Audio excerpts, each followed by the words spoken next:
Hey everybody, good evening, and thank you so much for tuning in once again. So, good morning, good evening, namaste, hola, bonjour, and maraban. This is Namya Joshi, your host for the day.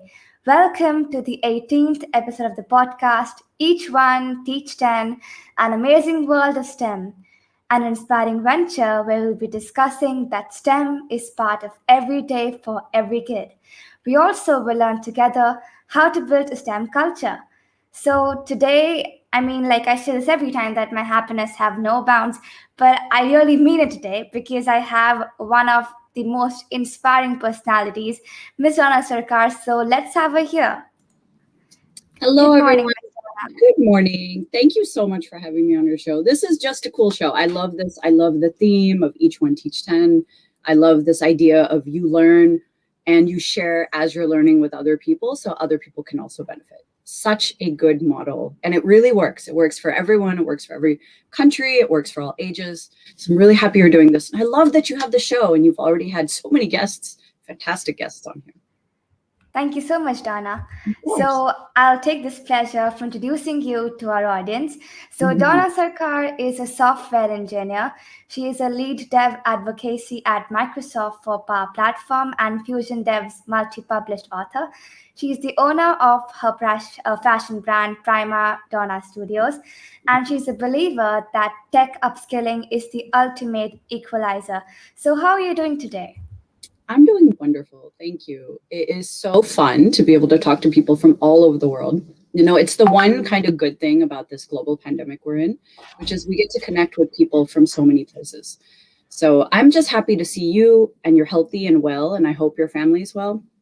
And to all of the people watching out there, I really hope that we're all part of this global community and you feel that you can reach out to people and ask for help or ask for advice or ask for things you need because we really are all connected. So thank you so much for having me today. It's a pleasure for me. So I think that our audience are thinking this because it's gonna be a very great conversation with Donna. So Mhm. let's get started. So Okay. Donna, you've worked as a multidisciplinary team of software engineers and to create the world's first holographic platform when the Mhm. window inside programmer and now the dev manager at Power Platform. So how has been your journey so far? So my journey's been it's been really fun. Okay, honestly, it's been fun. It's fun. People talk a lot about how hard tech is and there's so many issues and challenges. And this is all true. But the reason there's so many people in it is because it's fun.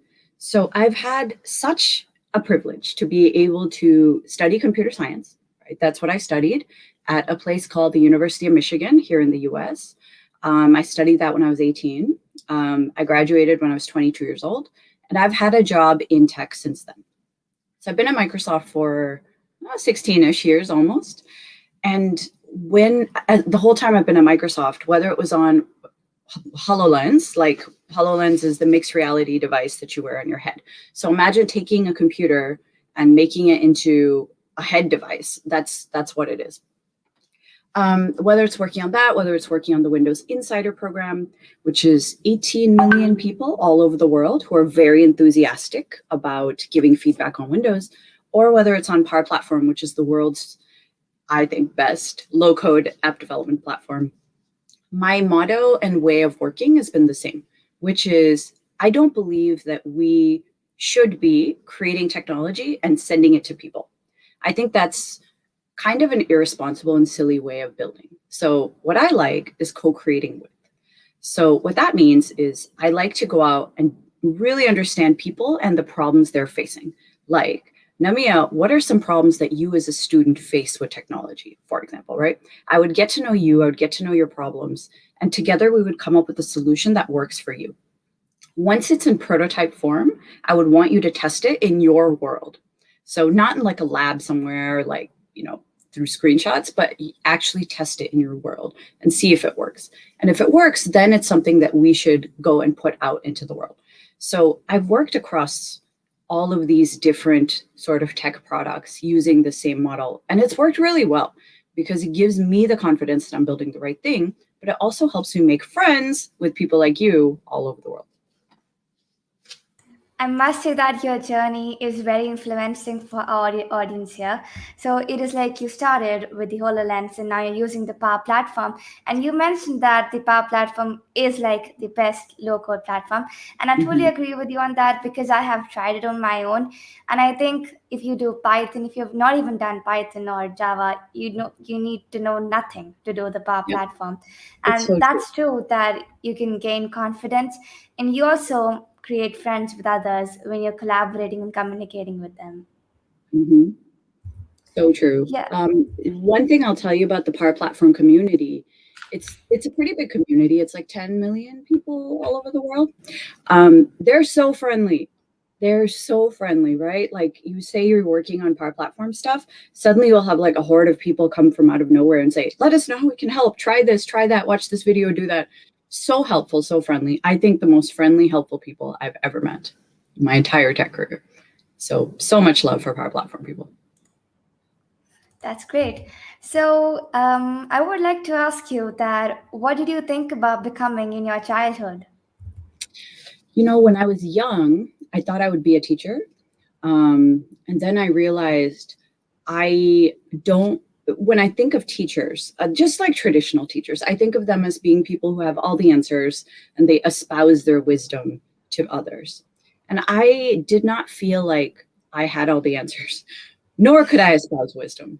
So I decided to become a software engineer and a teacher at the same time. I didn't actually realize I've become like a teacher sort of person, but anyone who does what we call what you and I are doing right now, which is learning in the open, right? Where we learn something, we share it with others. We learn something, we share it with others.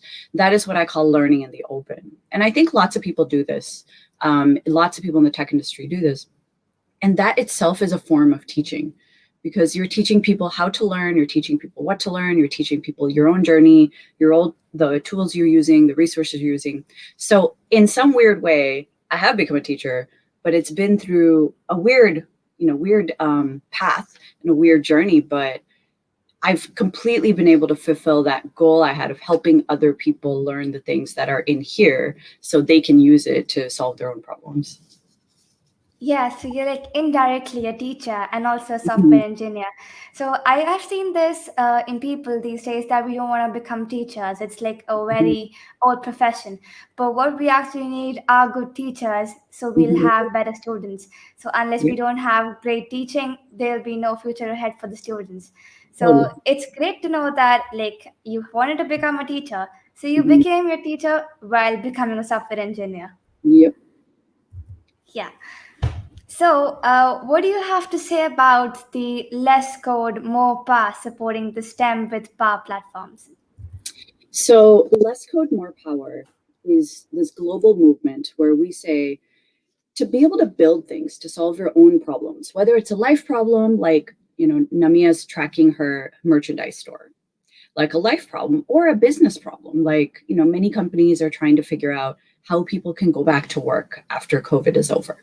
So, those are like actual business problems. How do you solve those problems without having to learn how to code first? Of course, because I learned to code first, I've always been a huge advocate of everyone in the world should be able to learn coding to solve their problems. But I also realized that that's not a luxury that most people have, right? Most people don't have the opportunity to get a computer science degree, go to coding boot camp, or even devote all of the time you need to learn coding through, just those free courses and all of that. Most people just don't have the time. Either they have a family or they have a job or they have school or they have something else going on. So this concept of less code, more power removes the code aspect out of it, or at least reduces it by a lot, and gives you more power to create the things you want to create using these low code tools. So the set of tools I work on is called the Power Platform. And there are, let's say, 4 components to the Power Platform. There are Power Apps, which help you build apps for your iOS or Android phones. And these are apps that specifically are for your business or for your home. So I actually have a Power App that I use to inventory all of my fashion. So I run a fashion line on the side called Prima Dona Studios, and I have to keep track of my inventory, right? Because if you have a lot of stuff, you have no idea where anything is. I don't want to constantly have to run in here and look through the shelves to see what I have. So I track everything in a Power App, and I say like, okay, how many green dresses do I have in this size, et cetera, et cetera. So this is an app that I built without writing any code at all using Power Apps. There's Automate, which is low code automation or workflows. This would be things like, I need to send, like this for you, Namya, would be useful, where you need to send mail to 10 future guests of your podcast with their specific days that you'd like them to appear, right? Like for Dona, it's May 15th. For someone, it'll be 7 days from now. And then the title of their podcast will be different. You can now open your email and send 10 different emails, which is annoying and will take you like 35 minutes to do. Or you can create an Excel spreadsheet, put in their name, the date, the subject, and then you can write a Power Automate script that'll automatically send those 10 emails for you. So that is Power Automate stuff. Third thing is Power Virtual Agents, which is kind of my favorite. It's chatbots. So chatbots that will respond to your customer questions, will be your personal assistant. It's just kind of fun and cool to build a chatbot that sounds like you or sounds like anyone you want to. And the fourth one that a lot of people use is called Power BI, which is visualization of customer data. So Namya may want to say like, here are all of the feedback points I get on my podcast, or how many listeners or viewers I get. And over time, like what was the moment that they liked the most? What was the moment that we had the most viewers? So you can look at it with a series of charts and graphs. So this is a low code platform. And the whole point is you don't need to know a lot of coding before to be able to use this to build any of these things. And I agree with that. And it is exceptional that people are using Power Apps these days to just solve small problems instead of creating like using Django, using Python or Java. You just need to open the Power Platform, start, and in a few more days, it's ready. Now, I would also like to share my experience of using Power Apps. So I saw like your tweet about the Udacity course about the Power Platform. So I went through what exactly it was and I registered for it to see how it works. And I saw the first lesson and I saw you were telling about the Power Platform. It was so clear to understand and I was getting excited on each and every topic that was coming up. And that's how like the Each One T-shirt merchandise was about to be launched. And the day of launching, I thought of like launching the app as well, which is almost ready now for being used. So I created the app and then I put the prototype on Twitter, and it was like such a blessing to get a retweet from you and tweet from you. And that actually motivated me to use Power Platforms more. And I kind of have been creating a few more apps in that, which I'll surely be sharing with you soon. Please do. I love that you, who are someone who actually understands technology and coding, find this so useful, right? Because it's really people like that, people who can go out and learn coding and solve all these problems, who say, you know what, I can go write a lot of code, or I can just build a thing, right? Shortcut the whole thing and just build a thing. And I think that is a very unique group of people that Power Platform can help, because these are the people who really, really wind up seeing the value, because they're saying, yeah, I have all the tools, but I actually don't need to go out and build like a table from scratch. Like I don't need to go to the woods, chop down a tree and build the table when I can just like put a table together. So I'm very excited to see what else you build with the Power Platform. Sure, I would love to share that with you. And I must say, like, you can have your chats coming in for Dona, any message you would like to give to her. And I wanted to ask Dona if we can have questions from the audience for you. Yes, please do. Yeah. Okay. So our audience watching us, you can ask the questions that you would like to ask to Dona and she'll answer it to you. So I had this question in mind that I read that you're always ready to ride on a plane. So if you get a chance right now, where would you fly? Right now, if I could go anywhere, it would probably be to a place I haven't been before, but has a major tech scene that I feel is really growing and evolving. And that place is Ethiopia. So Ethiopia is a place where there's a ton of people, a lot of young people, a lot of people very passionate about technology, but they just haven't had like the spotlight on them for all of the things going on in Ethiopia. So that's a place that it's been on my list for a very long time, but given all the things going on in their country with their government, it's been not a good place for people to travel who are from outside Ethiopia. So goes in my to visit list, But dear anyone from Ethiopia, I'm coming for you at some point or another. You know, listening from you about your dream place they want to go, that reminded me of like I had a diary wherein I used to write the dream place that I wanted to go. So it might be funny, but I don't want to go to Antarctica to stay there for a few days. And then now when I saw the diary, I was like, did I write that? I mean, how can I go there right now? It's like COVID and nobody can go anywhere. But I'm sure the situation is gonna be better soon, and I we think can so. meet each other someday. Yes, that for sure. That we could definitely meet each other. I actually know people have been to Antarctica. I know about 3 people have been there. And the way they go is they fly to like Argentina and they take a boat. And that boat apparently takes like 22 days. But apparently it's an amazing journey. Antarctica was a place where I wanted to go to visit like the penguin sanctuary. So I used to lead the Windows Insider program, and we have insiders in every country, including Antarctica.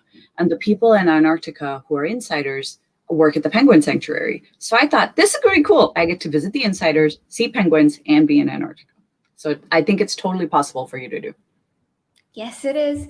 Mhm. So, like except the power platforms, which Mhm. programming language is your favorite? So my favorite programming language is probably my first programming language, which is C++. Now, I learned this in 1998. So a long, long time ago. But it is the programming language that I used to build all of my first things, right? I used it to build the operating system of Windows. I used it to build so many apps that run on Windows. It's the one that I know like innately well, right? It's the one where people ask me, what's your first language? I'm like, C++. They're like, spoken English. But I think people's favorite programming language tends to be their first or their latest. And I think that's fair. One thing about programming languages that's super interesting is once you learn one, you can learn any one of them. Because the way to learn a programming language is kind of the same, right? You learn basic syntax. You're like, yeah, syntax, fine. And then you go get a project and you start to do the project. And as you're writing like the main body, like what do I want the main steps to be? Steps 1 through 3. I click a button and this thing happens, and then I click that, type in this box and that thing happens. So as you write the main body, you will really learn the syntax of how to do those things. And then you'll learn like basic other things like, do I want to put this that I do a lot in a helper function over here? Do I want to iterate and loop to have this keep going until this thing happens, right? So all programming kind of falls into these steps of sequential, like do this, do that, do this, do that. Conditional, which is if this happens, then that happens. Or iterative, which is in a loop, like do this until I interrupt you in some way or the other. So all programming languages, according to me, kind of fall into these steps. And everything else is really just syntax. So while C++ is my favorite, I've gotten to play with like Java lately because my team works on Java. I'm like, this is actually really familiar. It makes sense to me. I was always a little intimidated thinking, oh, I'm a C++ person. I'm going to learn this other thing. It does feel, it's scary at first, but once you just identify the problem and start writing code, get past the algorithm phase and start writing the code, that's when you really figure out the syntax and the best way to use the language. So that. Yeah, so when I was trying coding, that's what exactly that was happening, that I was using sequencing, if, else, and all. And sometimes I used to feel like, why is it not working? And then the problem was the syntax. And that was like, I did not put the colon. So that's what just happened in the end. And I started using like Python in the beginning. I started like coding last year. I started learning that. And if I talk about my favorite one, I think I love Django a lot because in that I use HTML and Python both together to create websites. And also like GitHub has helped me a lot to create like the website links. And my first website was like for my computer project that I got in grade 8. So we created like a website on a job portal. It was called SRSC, that is Sustainable Rozgar Sustainable Zindagi, which is if you have sustainable work, it is sustainable life. So that's how it went. And then I use like for programming for my own website as well. So it actually helped me to like make websites with it. That is so cool. And that issue we ran into with syntax, where do you put the semicolon? Where's the space?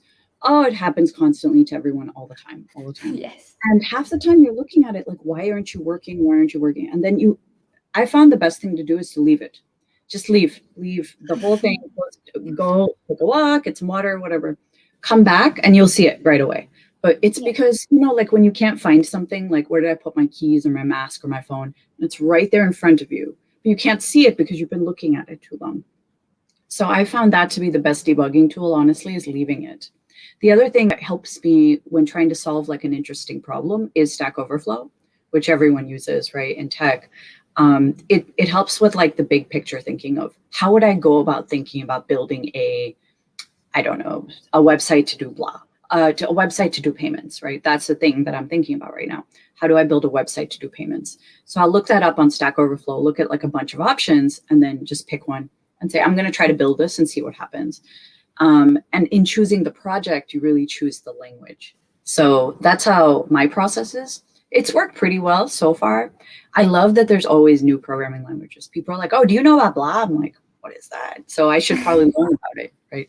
So the thing to know about technology is you're never behind. People are like, oh, I'm already behind. I'm like, no, because there's always a new language, always a new language. Like if something was introduced last year, nobody knows it. There's like 100 people who know it. So you're never too late. And I can relate to that because if I take that to games, I have a few friends. I would talk about my brother. So he says, "Do you know this game?" And if I don't know it, my expression is exactly same as yours. What is that? I've never heard about it, and that's when like I start playing the game. If I would love to, but I just play a few. I'm not like more into the survival gaming. I love to do it just for education. Yeah, same. I'm not good at gaming. Anything with survival, I will die in under a minute. What do we do? What is this? What's going on? And dead. It's just not going to happen. But you are a Minecraft expert, so you are actually very good at gaming. Thank you so much. So I think we can show a few comments if you would like to see. Please.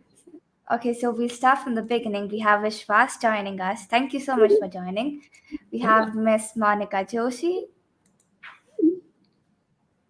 We have Mr. Deepak Pange here. This is awesome. Thank you so much for joining. Thank you for joining us. And I think this is Divyanshi. She's like one of my friends. Thank you so much for joining, Divyanshi. So we have Mr. Deepak Pange. He has a question for you that how are you using Microsoft tools in this pandemic?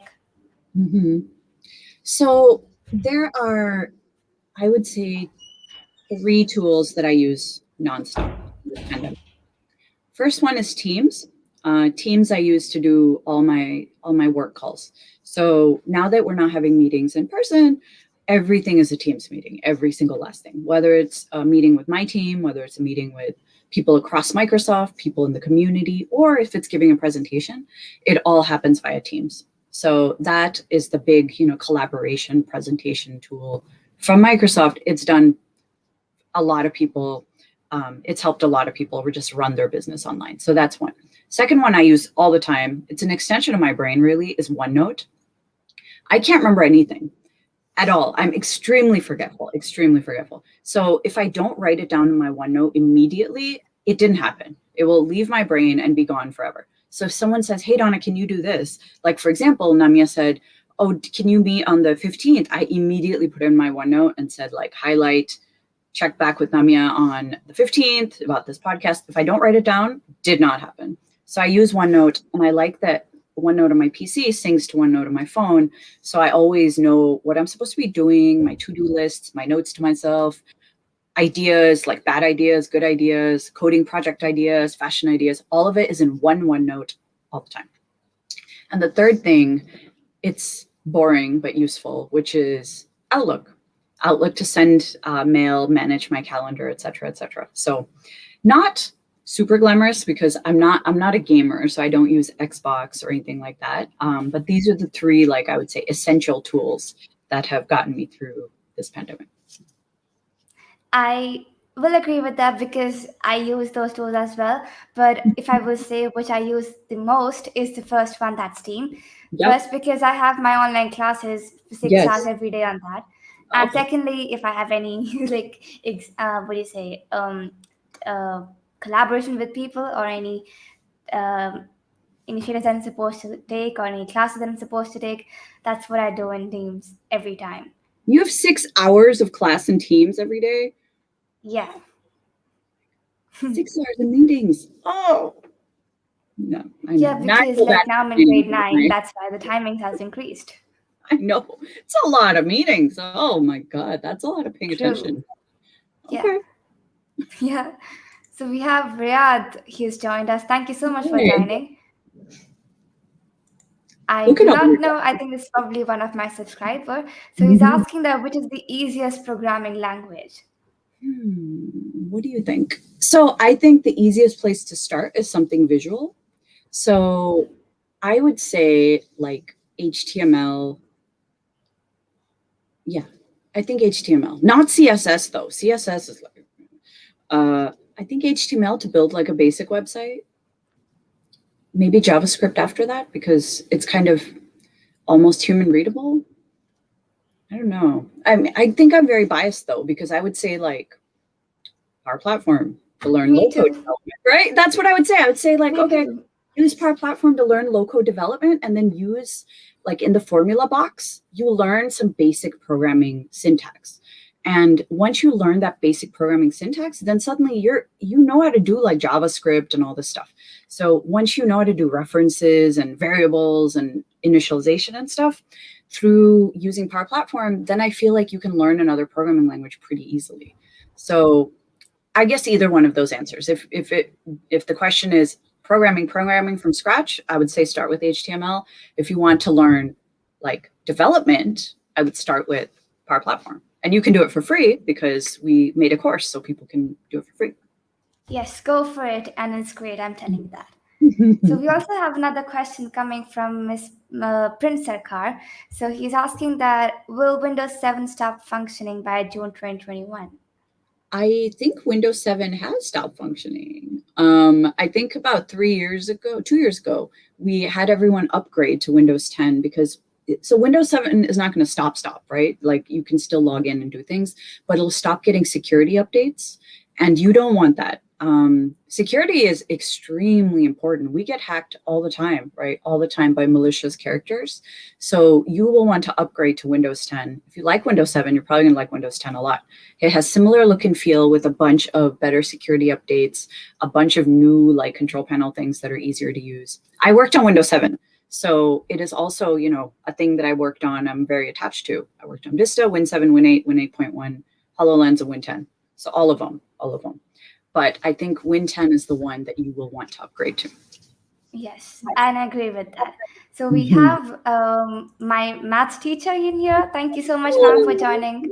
And I'll say that again, that it's always inspirational when you join in my podcast. We have Miss Vidhi Gupta. Thank you so much, ma'am, for joining. And Mr. Deepak is saying thank you for answering my question. Oh, you're welcome. So I think that's all for the questions that we have in the chat box and the chat that we have. So I'll come to a few last questions that I have for you. Where can we find you online? So probably the best place is on Twitter. You can see my handle there at Dona Sarkar. Some people, meaning my team, think that it's easier to get a hold of me via Twitter than by email or Teams. And they're correct. So I tend to spend a lot of time on Twitter because it's my way of making new friends. It's where I meet new people. I learn new things. I learn about people like Namya doing amazing things in the world. And it helps me do that thing we talked about at the beginning, which is co-creating. When I go out and learn about people's problems, I can come up with the right tools to help them solve their problems. And I'm never going to find those problems by hanging out in email or Teams. I'm only going to find them out by engaging with people in the world. So it's the best place to find me. If you have ideas on things you'd like to see from the Power Platform or, cool things from Microsoft, just let me know because we're always looking to make new friends. Yes, and you can also see you can follow her at Dona Sarkar. It's written on her name on Twitter. And I'll put the details in the description for you all to check it out. So before we sign off, Dona, we would love to have a message for the audience by you. Okay. So I would say there are two parts to this message. Okay. every single one of us has some ambition of something we want to do in our lives. For Namya, it was, I want to learn technology and share it with everyone that I know of. I want to help teachers and students. So she is doing it. This is her way of doing it. Yes, we're in a pandemic. Yes, we're stuck at home. But she started this really cool podcast to go share the message out with so many people. And you see from all these viewers chiming in how many people she's impacting. And on top of this, there's thousands of more people who aren't chiming in, but they are watching and they're learning. So she has done what I call, she's done the thing. Okay. She had a thing, I want to learn and share. She's doing the thing. I had a thing that says, I want to be a teacher. I want to go and share whatever's in my head with people around me so they don't have to make the same mistakes I did, so they can benefit and, you know, do far greater things than I'm doing. So by being a software engineer and speaking a lot openly, I feel that I have done the thing. So for every one of you who has a dream, no matter what it is, figure out a way to take one step today, right? It doesn't have to be the big step. It can be step one. You want to learn to be a programmer? Learn HTML, learn Power Platform. You want to learn to be an astronaut? Go figure out what that means. Like read some books on astronomy and astronaut stuff. Whatever your goal is, take one step, go forth and do the thing. And I agree with you on that, because some people intend to go like, I'm going to climb the entire mountain in one go, but that's not how life works. It's supposed to be like one step at a time. Mm-hmm. And that's how you become an inspiration for other people like you, Dona. Oh, you are very, very kind. Thank you so much for having me on your show. This has been super fun. This is a great show and I love your questions. Thank you so much, Dona. So I would love to say I will end by saying that you're a true example of girls in STEM who are empowering others by showing them their way to entrepreneurship. And that's what I learned from you while you were telling us about it. So I must say that thank you so much for your valuable time, even on the weekends. It is such a great opportunity to learn from you today. Thank you. Be safe. Thank you so much, everybody, for joining us. And I'll meet you in the next episode. Till then, each one teach 10. Have a nice day.